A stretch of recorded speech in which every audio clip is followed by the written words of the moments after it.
Congratulations on your new Brio Moderna Ice 3-stage bottleless water cooler. Let's walk through the easy installation.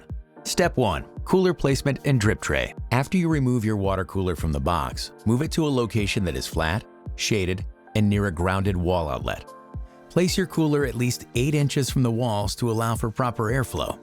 Now, slide the drip tray and grid into place. You're all set.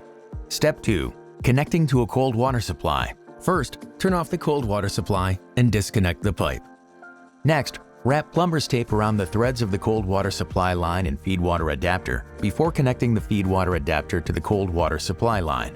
Now, insert the water inlet tube into the quick connector of the feed water adapter and tighten it securely. Step 3. Flushing the filters. Start by connecting the filter housing to the filter by twisting clockwise. Next, connect the tip of the water inlet tube to the left side of the housing and the filter flushing tube to the right side. Place the open end of the flushing tube over a sink or bucket and turn on the water. Flush until the water runs clear. When finished, remove the filter housing from the tube. Repeat with all filters. Final steps. Open the cabinet door, locate the filter housings, and twist each filter into place. On the back of your cooler, find the safety plug and remove it. Now, insert the water inlet tube. Turn on the water supply and plug in the cooler.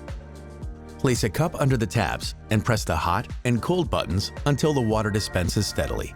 Next, locate the red heating, green cooling, and ice making controls on the back of your cooler and switch all to on. Wait 1 hour before dispensing ice. That's it. Now you're ready to start enjoying better hydration with your new Brio water cooler.